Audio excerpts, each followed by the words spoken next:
kita nerusin yang pada ngaji. Di Islam itu tukang ngaji kita kuatnya pakai ngaji.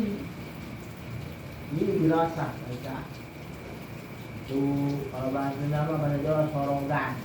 Bisa, ayo. Soronggan itu kelebihannya si guru si murid tahu kemampuan. Beda kalau cuma ngajar plek kayak sekolahan, kalau ngajar kayak sekolahan kan ngajar biasa itu. Lu nggak tahu nanti kemampuan si anak sampai mana. Kayak ngaji Quran kita satu-satu sama cuma dijelasin dulu, ya beda nggak hasilnya? Beda. Ayo, nggak bisa dirubah itu sistem. Mau bagaimana? Soronggan nomor 1. Ya, jadi entah guru baca dulu atau murid yang disuruh baca, ntar guru dengerin, salah, ini salah, ini benerin, ya itu dari dulu begitu. Walaupun ada sistem kayak apa juga terserah, tetap aja paling afdal mah talak, ketemu ngaji ini, ngaji buka, ya. Jadi kan dulu diajarin makanya Nabi, para sahabat, kalau udah pada bisa delegasiin, ente ke sana, ente ke Yaman, ente ke Oman, ente ke Bahrain, ente ke Cina, ente ke Turki.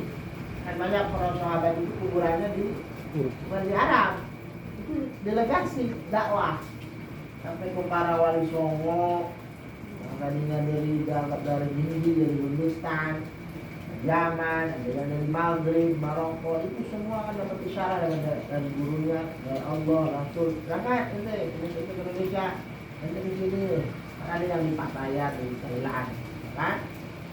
Ke India, Hindustan dulu kan itu tempat Islam gitu kuat. Itu yang ngarangin anak itu apa namanya? Suratul N, itu ya di Al-Malibari, di Al-Malibar. Bukan martabak Malabar gitu ya, sama satu daerah. Cuma ngajinya itu bukan martabak. Kayak Al-Jawi ya, ada toprak, ada ini. Cuma ngajinya, ada toprakan doang. Ya, makan mondok kau makan doang. Kalau ini, ngaji. Mesir tahu Fir'aun doang. Ini warna pasir anak ini. Ngaji ya mas, saya di Mesir, Imam Syafi'i di Mesir. Akhirnya Imam Ibn Athaillah di Mesir, jamaah banyak berapa ya? Di Mesir. Ya ngaji. Ya. Itu mah tambahannya makanan. Yang hari makan hari yang ya. Jadi disusun, ditertibin. Itu sama kanjeng ini namanya surat Baqarah. Itu kanjeng Nabi yang namanya. Ini Al-Imran, ini An-Nisa, ini Al-Maidah, terus sampai ini An-Nas, semuanya kanjeng Nabi. Adapun waktu zaman Nabi nggak boleh dibukukan. Ya, begitu selesai beliau wafat ke Sayyidina Abu Bakar.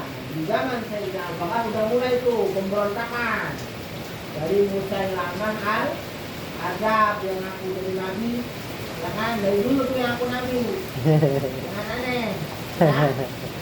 Zaman Sayyidina Umar, ini ekspansi keluar sampai ke Persia kalah, Rom juga kan kalah. Sampai ada kata Nabi yang dilakukan tahan kalau Konstantinia yang disebut Umar Muhammad Al-Fatih. Nah itu ya, itu mah jalan panjang, ada yang tak iya gitu ya. Nah, zaman Sayyidina Umar selesai, Sayyidina Abu Bakar sakit, Sayyidina Umar ditusuk habis sholat subuh. Ya, udah gitu transisi kan, udah luas itu Islam, udah nembus kedua imperium gede. Nah, kalau kekuasaan udah tembus mana-mana nih, cuman ilmu nggak urusin ilmu. Nah, zaman Sayyidina Utsman ngurusin Quran, maka ada mushaf Utsmani. Nah, di situ bukuin semua sahabat udah banyak yang meninggal ini, karena lama Quran bisa hilang. Secara tulisannya kan ditulis semuanya ditulis ya. Akhirnya Sayyidina Utsman pun terbunuh.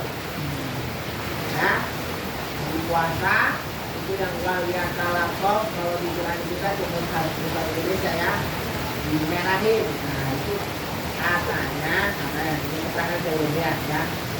Sayyidina Utsman lagi ngaji, judulnya ya. Dia bilang nanti ntar saya bukanya sama kanjeng Nabi. Kalau sahabat bingung buka sama kanjeng Nabi. Maka sebelum meninggal atau sebelum azan maghrib sudah mending tanya sama kanjeng. Itu udah banyak fitnah tuh.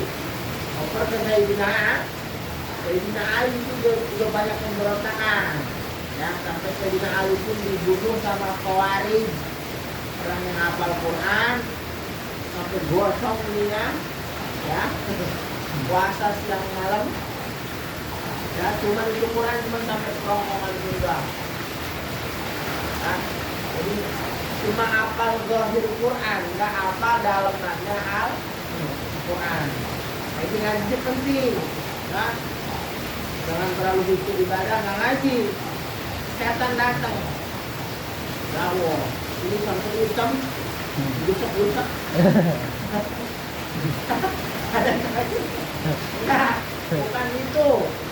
Ya, bukan itu kangenin Allah, kangenin Nabi. Ngaji baca, amalin sekuatnya, pahamin Qurannya, paham? Ya kalau baca terjemah gampang. Begitu ayat tak turun musyrikin. Dulu orang musyrik, kongkoh mati naik. Kalau begitu ini ayat turunnya gimana? Dari konteksnya apa? Makanya butuh ngaji. Makanya harus ada ulama, warasatul anbiya. Ya, pentingnya ngaji. Kalau cuma teks, ya itu ruwet. Ya, ayatnya sama, pemahamannya beda. Yang sering ngomongin kan itu mazhab 4 aja, hadisnya sama, Qurannya sama, tapi pemahaman beda. Jadi kesimpulan itu juga deh. Jadi ngomong guru ya, nggak ngomong akidah. Kalau akidah mah satu nggak bisa. Kalau keyakinan ibarat pohon akar nggak bisa dua, akar dua pohonnya dua. Akar mah satu, tapi kalau cabang mah kemana-mana. Kurung iya, ya. Di Sayyidina Ali bin Abi Thalib juga terbunuh, kepalanya dipukul sampai berdarah-darah, ya. Sampai akhirnya sampai sekarang tahu di mana itu kepala beliau, ya. Ada yang bilang di mana udah saya tahu dah, Allah ya. Itu kepala Sayyidina itu Sayyidina Hasan, Sayyidina Hussein, Karbala, ya. Nah itu pecah, ada Sunni, ada Syiah, ada Khawarij, ada Mu'tazilah. Ini saya kasih tahu begini biar paham ya. Perpecahan itu ada. Awas, hati-hati, cari yang benar. Sampai ngomong, Islam pecah, Yahudi pecah, Kristen juga pecah. Ya. Yang cuma Nabi bilang yang selamat cuma Ahlus Sunnah wal Jamaah. Itu makanya semuanya ngaku Ahlus Sunnah. Ya. Salafin segala macam semuanya Ahlus Sunnah ngaku ya. Jadi hati-hati ya dalam pemahaman Islam. Kita cari guru yang benar, ya. Mana tadi?